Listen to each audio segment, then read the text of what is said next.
This is Heal Your Mind, Heal Your Body with Dr. Schuyler. Discover how your thoughts manifest disease and what you can do about it. Here's your host, Dr. Schuyler. Hello, beautiful souls, and welcome back. I am going to cover a topic today that I think many parents can relate to, and it's back to school anxiety.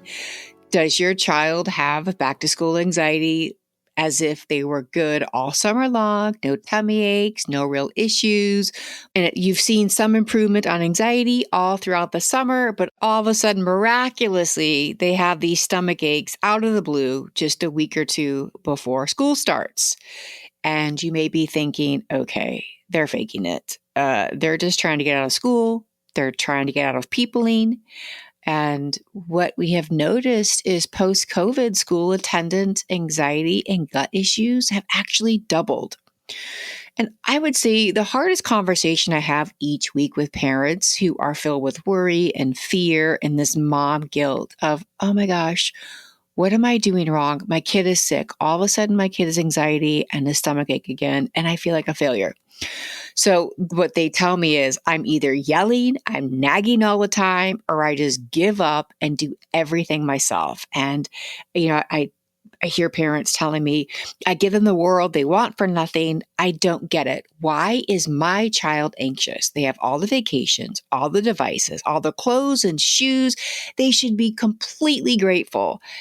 And what I'm noticing is these parents are just at a complete loss because they do everything for their child, but yet their child has gut and anxiety issues. So there's two types of kids I like to kind of put them in categories: the never get off the device children, or they are the too busy child. And the too busy child is the child that runs from practice to rehearsals. They're constantly on the go. They may not eat as much as they normally would because they're so on the go. Their appetite decreases and their stomach starts to hurt. So I call these the too busy children. And let's kind of rewind how their day begins, whether your child is in the not get off their device or get out of their room category, or they're the too busy child. Anxious people start their day with this high residual level of anxiety, meaning it happened from the day before, and the day before. And this is constantly running in the background. So as the day progresses, that level of anxiety peaks and wanes as different situations results in this feeling of, I can't handle this. Is this even safe? I'm not good enough. What if I fail?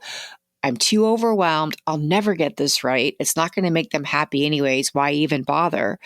And they begin to have these experiences. We experience the same thoughts yesterday, today, and tomorrow at 90% rate. So what your child thought yesterday, they're going to think tomorrow. And then as school gets closer, these thoughts start to ramp up. I'm not good enough. What if no one likes me? What if I can't get the classes I want? What if I fail?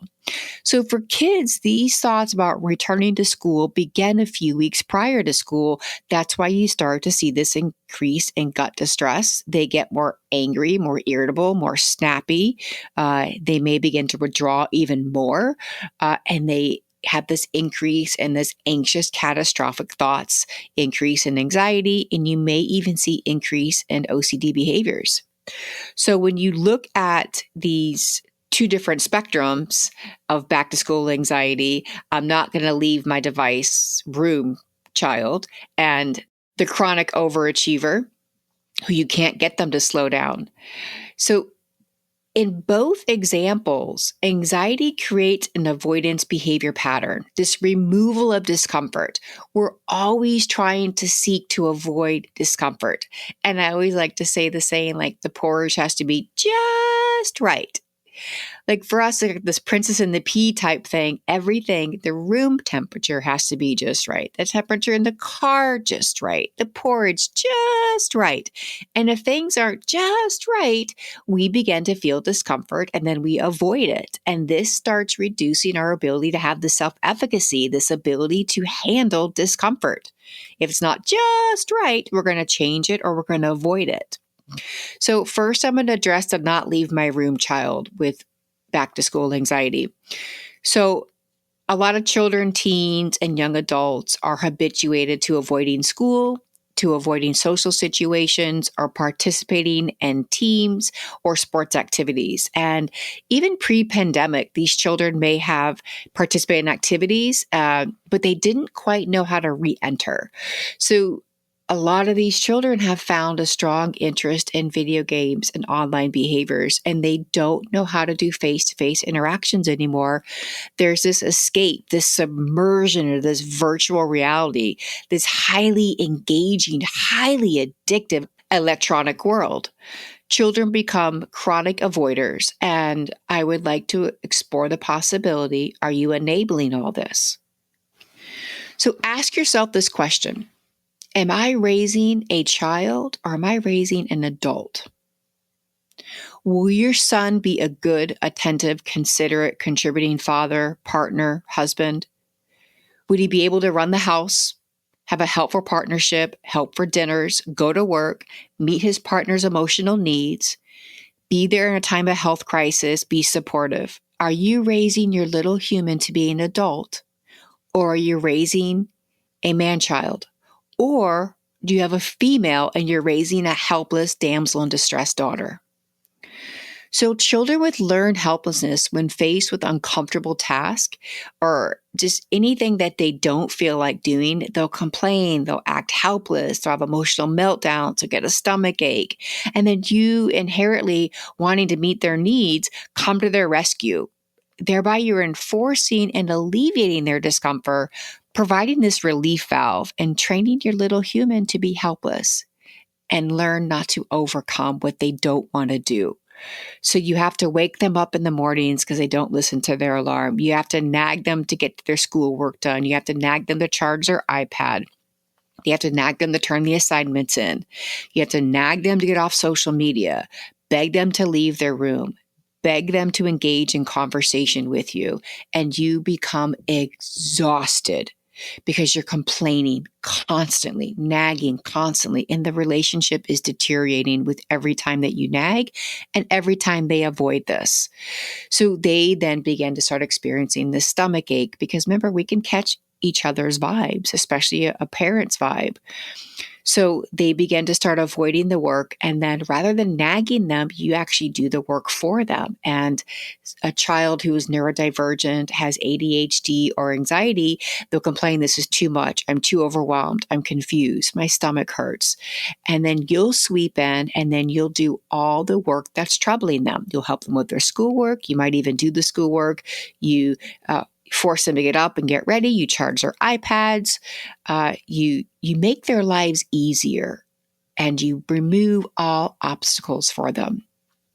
They may even have this privileged way of life and they have everything they've ever wanted and they still have anxiety and gut issues and you're left confused because you're doing everything for this child. So why is my child still anxious? It just seems to make no sense. The other end of the spectrum is they're overachievers. They're straight A students. They're typically an athlete or a performer, whether they're in the arts, the theater, or some sort of sports. They're very responsible. They're very driven to the point where you actually have to ask them to slow down. And we find a lot of stomach issues and high anxieties. And the stomach pain gets worse because they learn to work through it. They are so driven. They're so eager to succeed. They're so eager to be perfectionistic. They're overtaxed and they keep saying, I love it. I love it. I want to go. I want to go. I don't want to slow down. And as a parent, you feel confused. Well, my child loves this, but it's harming them. But if I take it away, they'll become depressed. So it becomes this juxtaposition of what do I do to help my child? My child loves what they're doing, but they're constantly anxious and their stomach hurts and they're ruminating and they have catastrophic thinking. They're developing OCD. They're having avoidant, restrictive behaviors around food, or they don't want to eat because when they do eat, they get stomach aches. Now that comes from someone that's highly driven is constantly in this fight or flight response. So eating is not something they want to do if they're constantly on the go. So when they do eat, it actually hurts because the enzymes aren't there, their stomach has shrunk, and it just, when we're in a state of anxiety, it just hurts to eat sometimes. So we cover both of them. Can't get out of the room or off their devices, social media, video games, or they are so busy, overachievers, performers, or athletes. These are the two types that I treat the most. And if I had to pick which one was easier to treat, all day long, I would take can't get out of the room. I have found they recover faster than the overachiever that can't slow down. The overachiever, their drive is their gift, but it's also their curse. But what's interesting about both populations, fear of failure or not good enough resides in both examples. Both children, from one extreme to another, feel that they're not good enough and they're scared of failing. The most common theme I hear from overwhelmed, really desperate parents is, why is this happening to my child? I give them everything. And it's a combination of many things. And the next stream of thought is, well, back in my generation, we didn't have anxiety. Well, back in my generation, we did not miss school because of tummy ache. And it goes on to this, I don't understand why I could do it back in my generation, but they can't do it now. And I like to tell parents, you're right. I agree with you. We didn't have that growing up. You are right. And I agree with you. You are giving them everything. And I agree with you. Your child does live in a life of privilege. All of that is correct. But the opposite reality still exists. Your child does have anxiety. Your child does have gut issues. Whether you think they should or should not have them is completely irrelevant. They have them. So what I want to do with addressing this back to school anxiety is to get down to what is the cause of this? How do we unpack and peel back the layers of this? And I really want to start with saying there is no way that we as adults in this generation, 35 on up, can understand our child's fears, their pressures, and their stress. It's absolutely impossible. The modern day domestic national threats to neighborhood, to schoolyards, active shooter threats, performance, sports, dance, music, school expectations, social media influences, pressures to get into a good college by third grade. We have no comprehension of modern day threats and pressures and expectations. We simply can't. So understandably, when this happens, the parents and dads in particular, rightfully so, get upset. Their child's in a loving home. The father's providing food, clothes, most likely anything the child could possibly dream of: toys, bike, devices, vacation, sports, dance. And I'm agreeing, there's no denying that your child was well cared for. There's no denying that your child has a sense of a privileged lifestyle in a way as compared to what we had as children. They're very loved. Their emotional and physical needs are met to most extents. But that doesn't negate their reality. It doesn't negate their fears. It doesn't negate modern pressures. And it doesn't negate the automatic negative thoughts running through their head when they're unbridled minds. They don't have control over it.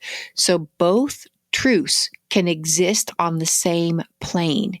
We don't have to fight for who's right on this one. They both are right, and they're both the reality. The next line I hear is, my child should be grateful for all that they have. I agree.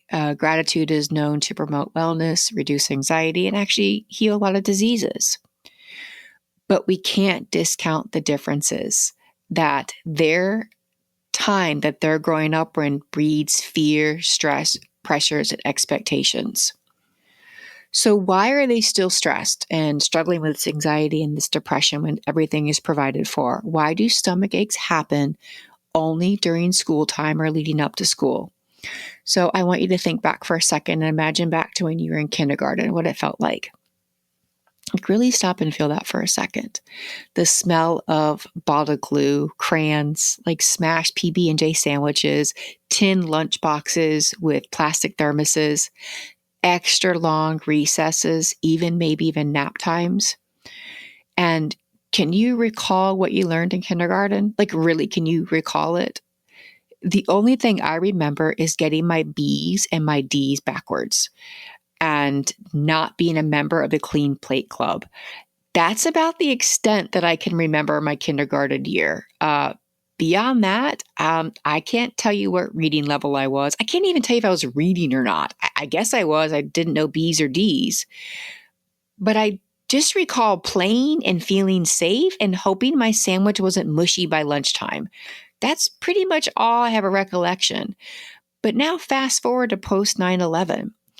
Imagine, now really, really stop and think about this. You are sending this little tiny 5-year-old human to school. And this little tiny 5-year-old human has to do an active shooter drill. They have to grow up in this era where not only are they recognizing each September, a month back into school, this horrible event, they have to see images and be taught about it. So the outside world is not safe. But then the week later, they have to practice active shooter drills. So when you look at what's happening in their history, their timeline, their impressionable little cute tiny minds are getting imprinted that planes are going to hit these buildings. Humans are jumping out of buildings, and they're just now realizing that the world they're growing up in is not safe. I am not making a political or educational stance. I'm simply highlighting how our children develop anxiety and gut issues as they start returning to school. And we don't really, as parents, think about this, what's happening to their limbic brain. So as a society, as we expose and we teach our kids year after year, the world is full of terrorists and other humans that want to kill them. When they go to school, they have to practice a drill that a human may come in and shoot them up, shoot their teachers up, and shoot their friends up. And we try to normalize this as parents as best that we can, but it's impacting on their brilliant, beautiful little brains, especially the first 7 years of life. So when we look at this, a child's mind, they're consciously and subconsciously registering the world's not safe. And these automatic negative thoughts, I'm not safe, school's not safe, my friends aren't safe, my teacher's not safe. They grow up with this concept that the world's not safe. Now, as we look at the kindergarten year after year, they're being imprinted that the world's not safe, that they're going to be shut up when they go to school. And even if your child is homeschooled, they're still aware that these things are happening to their peers. And if you go back to your childhood, you were pretty much just wondering what the school lunch was going to taste like or what your lunch was going to taste like. You weren't wondering if someone was going to kill you when you went to school. So these are real fears in real world for our children, which play a really significant role in brain development. And again, I'm not expressing judgment for our nation or our school system. I'm pointing out from a neurobiological perspective, a contributing factor that is often overlooked in our child's social, emotional development that feeds anxiety, depression, and gut issues is the stress that they begin to exhibit and witness to at age 5. So let's even make this a little more closer to home. So we think, okay, my child feels safe at home. Then come home, I can kind of, stabilize them and disarm the world's dangers. But then I want to, beg you to kind of think about this scenario. We think our children feel safe at home, but imagine that your child's out in the backyard on the swing set or at a jungle gym at a park, and they're getting ready to reach for that next bar. And you're over on the distance with your Starbucks watching them, and you see this reach, it's going to be a far reach. What are you inclined to yell across the park or across the backyard? Be careful, don't fall. So even when our child goes to do something, a fun, safe activity, sometimes as parents, we just can't help themselves. You see them climbing higher and higher, your tensions builds. They're just about to reach their first hand to reach out for that far leap or swing really, really high on that swing set. And your instinct is to say, be careful, don't fall. Or imagine you're taking little Johnny or Susie out on the bike ride and they're wearing a military grade helmet. I had one too. And they take off and they're pedaling really fast as their little legs can go. And they're gaining this freedom and this speed and this autonomy. And they're a little bit of trepidation, a little bit of nerves, but they keep working and going faster and faster. Now you think fast. What do you want to say to them? Be careful, too fast, don't fall. So this child was beginning to experience this autonomy, this freedom, and we pull the reins back. Be careful, too fast, don't fall. Now playing is not even safe. You're at the beach. Little Johnny or Susie runs to ankle deep water and they're beginning to experience this childlike wonderment and they're playing and you're worried about sharks, stingrays, jellyfish, undertows. What do you say? Be careful, not too far. What I'm highlighting is this bulldozer anxious attachment style, this be careful parenting style that starts to impact how our children's brains are wired. The world's not safe, school's not safe, now play is not safe. So when they go to school, if nothing's safe and there's be careful environment, they can only ask themselves, is it even safe to even play? So the brain begins to become wired for anxiety, and anxiety breeds gut issues. And what I want to point out is most humans do know that they don't want to fall from monkey bars. They don't want to get launched off their bikes. So we lovingly, unknowingly instill these fears, which was once childlike curiosity and this chance to explore. Skin knees and falling off the monkey bars, it's okay. It really is okay. So despite our best intention to provide this safe environment as they experience the world, I want you to ask yourself, are you possibly inadvertently instilling this belief that I don't trust you to play and I don't trust you to avoid the most primal human instinct to avoid pain and fall? The opposite of trauma and fear is play. And the kids are growing up in this be careful world. So we've ingrained this mindset that playing is dangerous, that they lose trust in themselves. And how can you trust yourself playing if I don't trust you playing? So they begin to lose this self-efficacy, this sense of autonomy, this grit. This key factor of intelligence is adaptability. And grit and adaptability are two major elements that I see lacking in children from be careful, bulldozing parents. They are fed a lifetime of fears, and those fears feed automatic negative thoughts that nourish the stress and then gut health. So when it comes time for school, they start to experience, wait, I remember all this. I remember year after year that I'm going to have expectations, pressures, demands, fear of failure, fear of not getting it right. I have to leave my device. I have to leave what's safe. I have to leave what's home.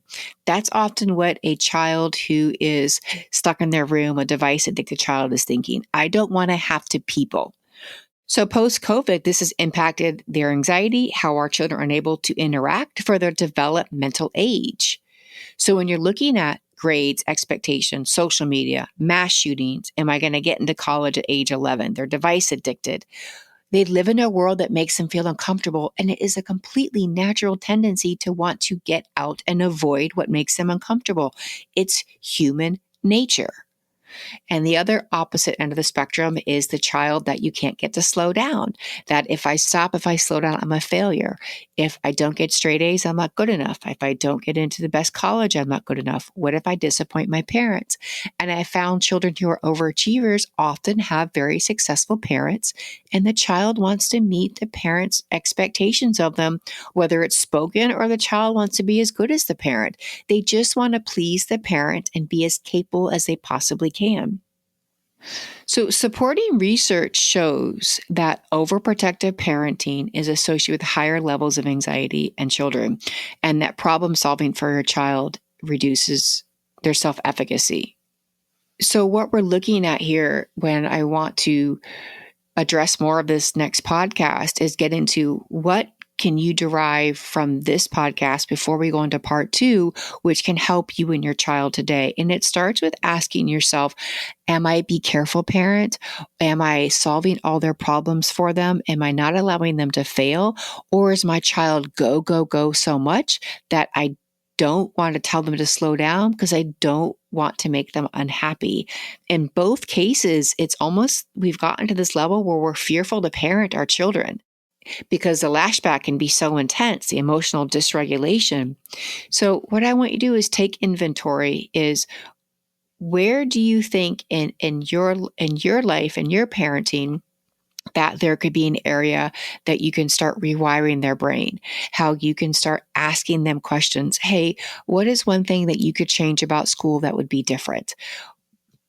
What is one thing, if you return to school, could be better? What would it be? If they tell you, well, the workload is too much, and you say, yeah, but you shouldn't feel that way. That's his life. Or I'm just really stressed. No one's going to like me. Yeah, you shouldn't feel that way. Or I have all these AP classes. I'm worried I'm going to fail. Oh, you'll be fine. You did great last semester.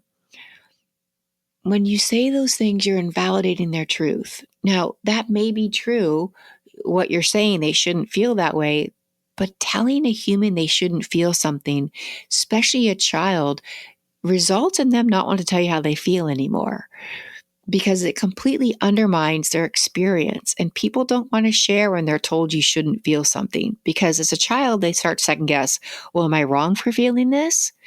And an adolescent is going to think, oh, I'm just not telling them anything. If you tell a teen you shouldn't feel that way and give them all the reasons why they shouldn't feel that way, they're going to stop talking to you. So, what I'm proposing that you do is, I don't know, mom, I'm just really stressed. Like, I've got these 3 AP classes. I just don't know how I'm going to do it all. Honey, that does sound really overwhelming. I can't imagine how hard that's going to be. Do you want to take any preventative measures? Is there any way I could help you anymore? 9 times out of 10, your kid just wants to vent to you how hard their life is and to you to agree with it. Not solve the problem, not talk them out of it, and not try to prove to them otherwise. If you have a don't want to get off your device child, then there has to be some boundaries. And the boundaries have to start now because I want you to ask yourself this other question. Do you want to be doing this a year from today? Do you still want to be fighting with your child to get off their device and go to school? Or do you want to start implementing change so next year is easier? Lack of invalidation, dismissing your child's feelings no matter what they may be. Supporting research shows it's crucial for parents to help their child emotionally develop and reduce and manage that child's anxiety. So, what I want you to think about until we get into more of this next week is what areas could you possibly, as a parent, I've asked myself this question a million times, maybe improve upon? Most likely, if it's anything like the parents I work with, it's going to be validating your child's pain, their experiences, and their fears without telling them they shouldn't feel that way. Hey, I don't want to go to school. I don't want to people. Yep, I hear you. I don't want to people sometimes too. That's okay. And then just hold the space. Don't try to fix it. Let them hear what they have to say. You'll be surprised when you just agree with what someone's feeling and then not talk over it and try to solve it. Their anxiety actually reduces. And you'll oftentimes hear the person go, I get I have to go. I just don't want to. I know, baby, you don't want to go. I get it. I don't blame you. And then just stop talking, hold the space. I bet you they'll solve it. Yeah, that's fine. I'll go. Next week, we're going to get into exactly what to do step by step to start preparing for the school week. It's going to be involving the night before, learning how to get yourself from, plugging in their iPads, micromanaging their homework, forcing them to get out of bed. You're going to come up with a solid plan the night before what to do different. But for this week, what I want you to work on is ask your child to engage in conversation, play card game with them, take them to Starbucks and sit outside. And I don't want you to talk to them. I want you to listen to them. Hold the space and they tell you something. Don't interrupt it. Don't fix it. Just hear what they have to say. And you might even do a little pivot in the conversation when they tell you how they feel. You hold the space. Yeah, I understand how you feel. Hey, do you want me to turn some music on? Or hey, do you want to get a muffin? You'll find when you give them that kind of out from the conversation, they're going to engage in more. Think of it this way, parents.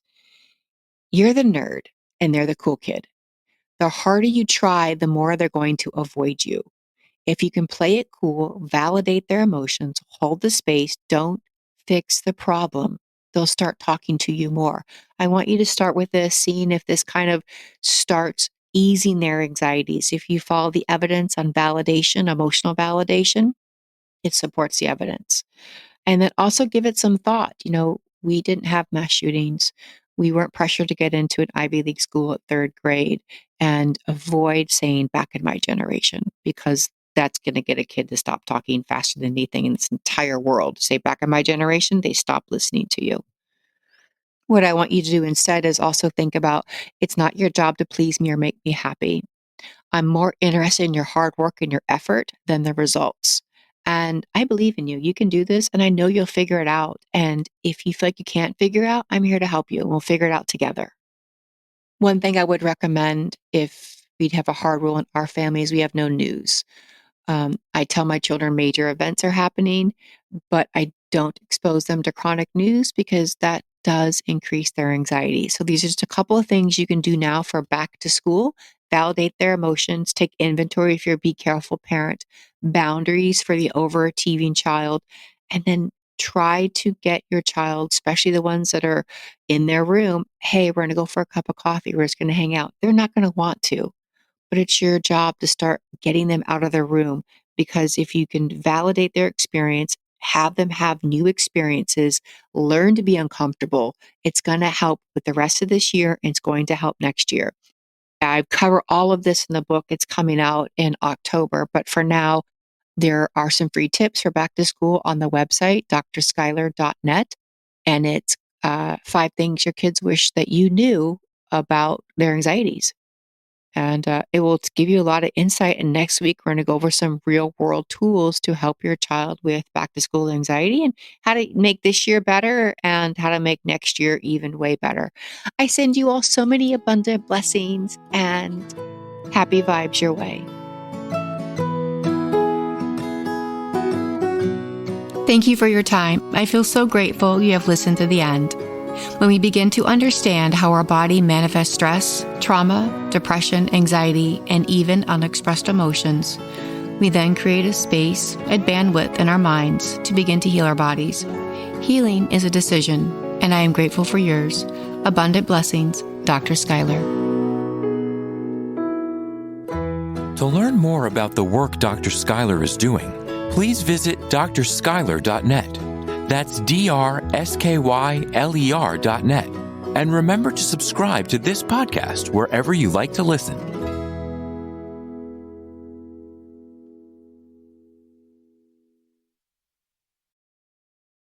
Produced by Audavita Studios. Connect your voice to the world.